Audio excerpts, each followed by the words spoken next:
Hello everyone and welcome back. हम शुरू करेंगे आज यूनिट नंबर 3। यूनिट 1 यूनिट 2 तो हो गया है। यूनिट 2 के कुछ टॉपिक्स बाकी थे, मैं उसे भी अपलोड कर दूंगा। अभी फिलहाल बात करते हैं हम यूनिट नंबर 3 का। यूनिट नंबर 3 एक प्रोसीजरल यूनिट है। मतलब इसमें हम पढ़ेंगे कि रजिस्ट्रेशन कैसे किया जाता है, रजिस्ट्रेशन किसको लेना चाहिए, इनवॉइस कैसे रेज किया जाता है, डेबिट नोट क्या होता है, क्रेडिट नोट क्या होता है। इस तरीके का बहुत सारा प्रोसीजरल पार्ट पढ़ेंगे जो कि तुम्हारे एग्जाम पॉइंट ऑफ व्यू से बहुत ही ज्यादा इंपॉर्टेंट है। ठीक है, आओ शुरू करेंगे यूनिट नंबर 3।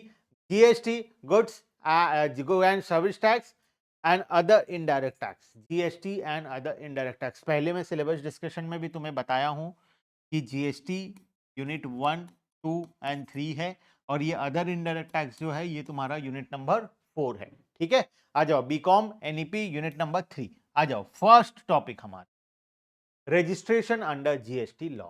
किसको रजिस्ट्रेशन करना है? देखो, जीएसटी वही इंसान भरता है जो रजिस्टर्ड होता है।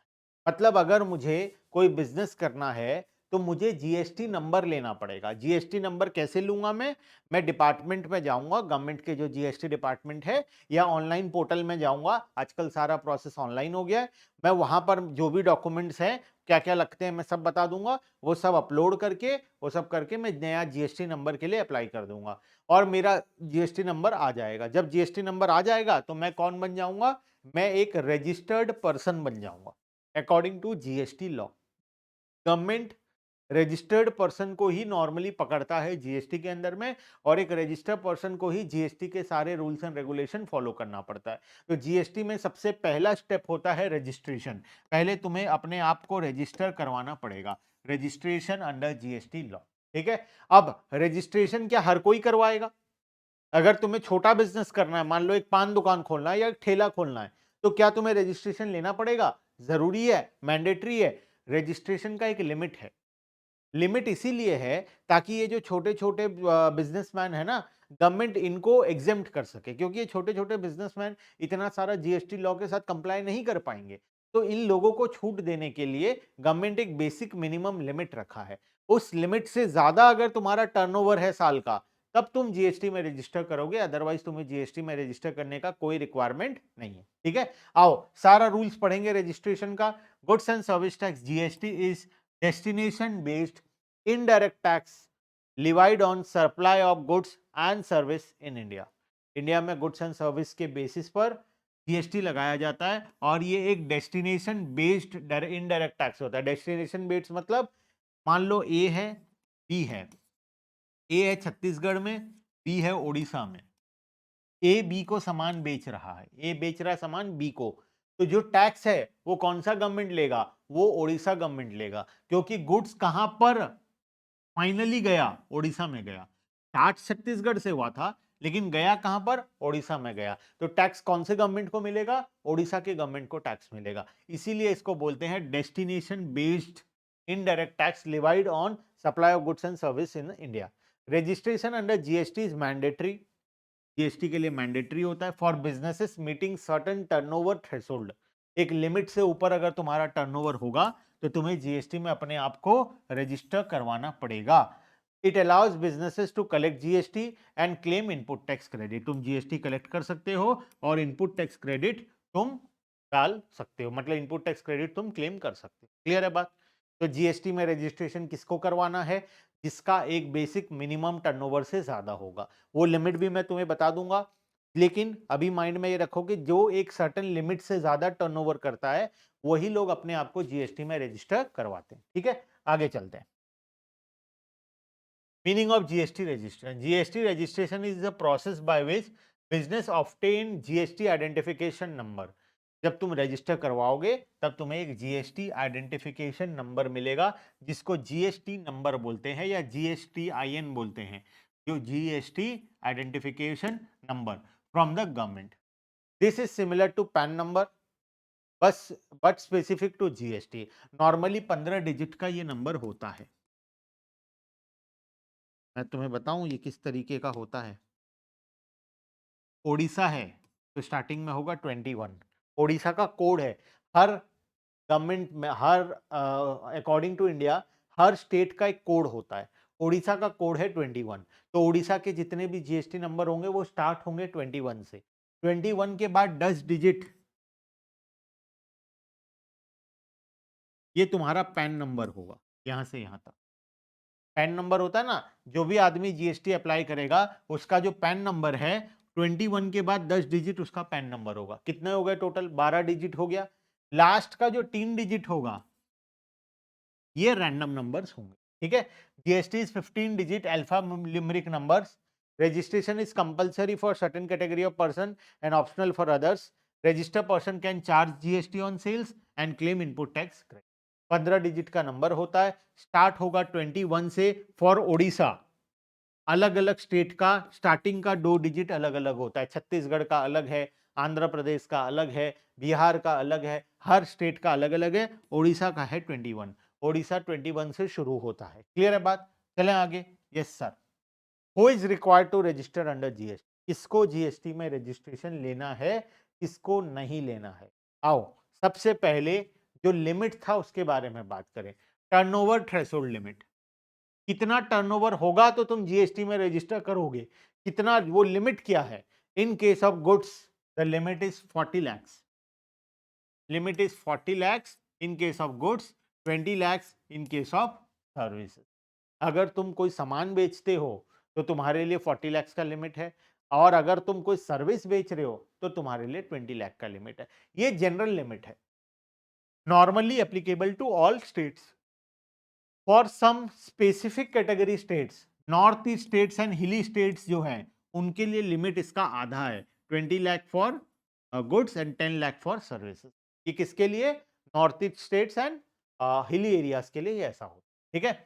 अच्छा, ये तो लिमिट नॉर्मल लिमिट है। नॉर्मली अगर तुम एक छोटे से दुकान वाले हो, तुम्हारा टर्नओवर साल में 40 लाख से ज्यादा होता है तो तुम अपने आप को जीएसटी में रजिस्टर करवाओगे। तुम्हारा टर्नओवर 40 लाख से ज्यादा नहीं होता है तो तुम अपने आप को जीएसटी में रजिस्टर नहीं करवाने से भी चलेगा, ऑप्शनल हो जाता है, ठीक है।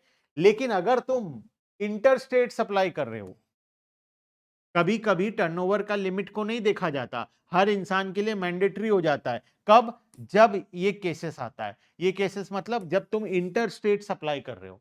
इंटर स्टेट मतलब तुम दूसरे स्टेट में सामान बेच रहे हो। तो जब तुम एक स्टेट में होकर दूसरे स्टेट में सामान बेचते हो तो उस केस में तुम्हारे लिए टर्नओवर का कोई लिमिट नहीं है। Any person making inter state supply of goods और सर्विस, तुम्हारे यहाँ पर जीएसटी तुम्हारा मैंडेटरी हो जाता है, ठीक है। E commerce operator, person supplying goods और service through an e commerce operator. अगर तुम ई कॉमर्स ऑपरेटर के थ्रू सामान बेच रहे हो तो तुम्हारे लिए जीएसटी मैंडेटरी हो जाता है। कैजुअल टैक्सेबल पर्सन हो तुम। कैजुअल टैक्सेबल पर्सन कौन होता है? Person occasionally supplying goods and service in the state where they do not have fixed place of business. मान लो मैं उड़ीसा में रहता हूं, मैं छत्तीसगढ़ में कोई सामान सप्लाई कर रहा हूं, ऑकेजनली, हर रोज नहीं करता, ऑकेजनली सप्लाई कर रहा हूं। छत्तीसगढ़ में मेरा कोई बिजनेस नहीं है, लेकिन मुझे कुछ कस्टमर छत्तीसगढ़ के मिले हुए हैं जिनको मैं सामान सप्लाई करता हूं कभी कभार, तब भी मुझे क्या लेना पड़ेगा? रजिस्ट्रेशन लेना पड़ेगा। बात समझ में आया? नॉर्मली तो 40 लाख 20 लाख का लिमिट है। हिली एरियाज के लिए, नॉर्थ ईस्ट स्टेट्स के लिए 20 लाख 10 लाख है। इंटर स्टेट सप्लाई करोगे तो मैंडेटरी लेना पड़ेगा। ई कॉमर्स ऑपरेटर के साथ काम करोगे मैंडेटरी लेना पड़ेगा। कैजुअल टैक्सेबल पर्सन हो तो भी मैंडेटरी लेना पड़ेगा। क्लियर है बात? ये है तुम्हारा रजिस्ट्रेशन का क्राइटेरिया। अब आगे चलते हैं नॉन रेसिडेंट टैक्सेबल पर्सन के बारे में। देखो, who is a non resident taxable person?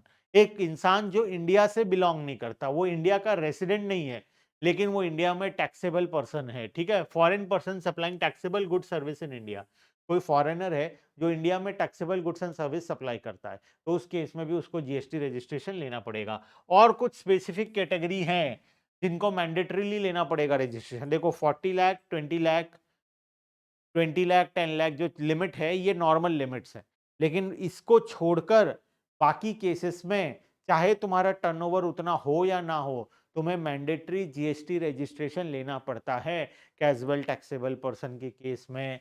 उसके बाद तुम्हारा इंटर स्टेट सप्लाई के केस में, ई कॉमर्स ऑपरेटर के केस में, नॉन रेसिडेंट टैक्सेबल पर्सन के केस में, अगर तुम एक इनपुट सर्विस डिस्ट्रीब्यूटर हो, एजेंट हो, कोई और, मतलब ये ऐसे बहुत सारी चीजें दी गई है, ठीक है।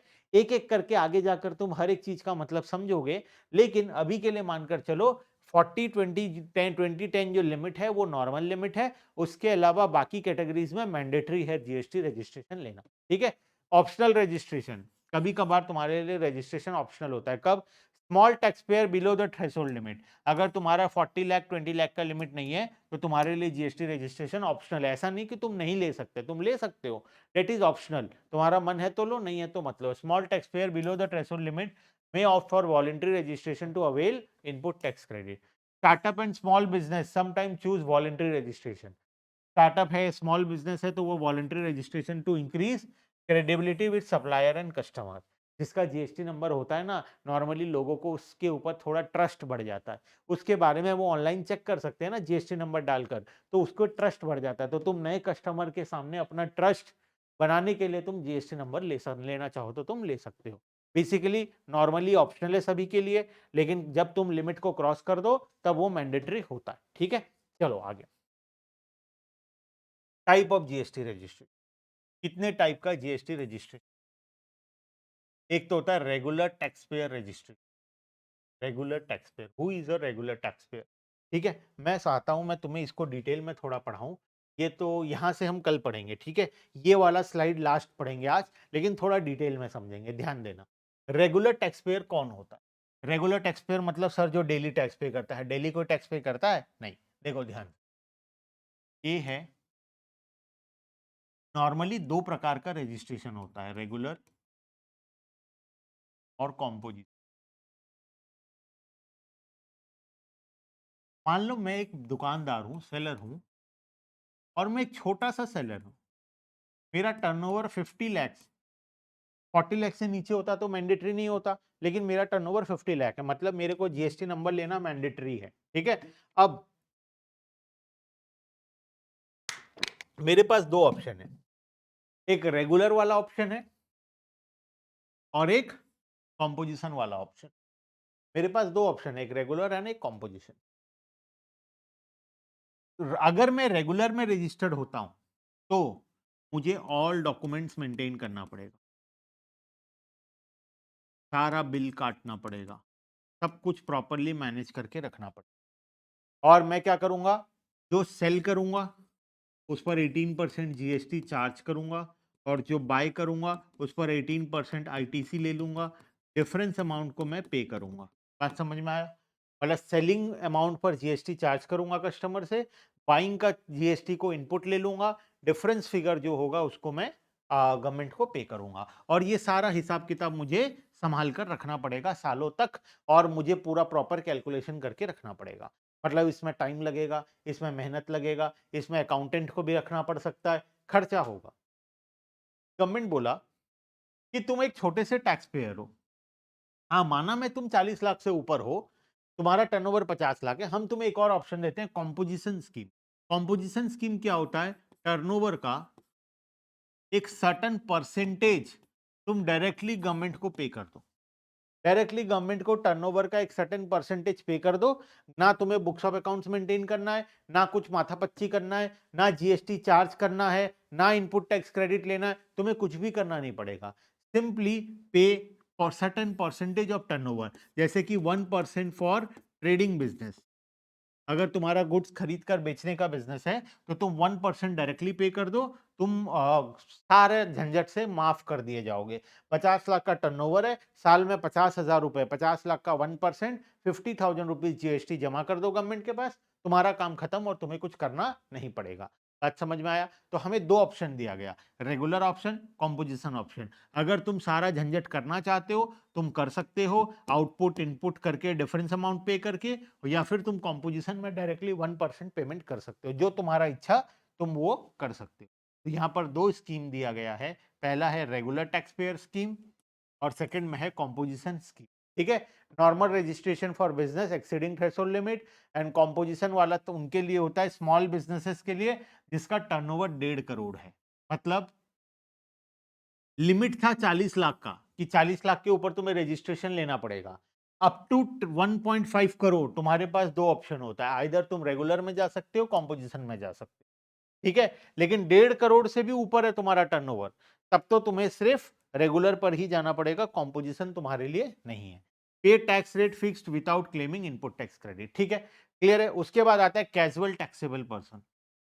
कैजुअल टैक्सेबल पर्सन क्या होता है? A temporary business operation in the state where they have no fixed establishment. Normally देखिए वो धनु यात्रा लगता है या कोई प्रकार का यात्रा लगता है, ये झूला वाले आते हैं, ये झूला वाले बड़े बड़े टैक्स पेयर हैं, समझ में आया? ये झूला वाले अलग अलग लोकेशन में जाकर सीजनल बेसिस पर काम करते हैं, ठीक है। जाइंट व्हील जो होता है, वो जाइंट व्हील का जो सेटअप होता है 2 करोड़ रुपए का सेटअप होता है, वो 2 करोड़ का सेटअप को लेकर आया तुम्हारे गांव में, इंस्टॉल किया, 10 दिन का यात्रा था, उसमें लगाया, 10 दिन पैसे कमाए, चले गया दूसरी जगह, छत्तीसगढ़ चला गया, छत्तीसगढ़ में लगाया, कुछ दिन काम किया, चला गया मध्य प्रदेश। ये लोग साल भर एक जगह से दूसरी जगह घूमते रहते हैं और घूम घूम कर ये लोग अलग अलग स्टेट्स में अपना सेटअप लगा लगा कर पैसा कमाते हैं।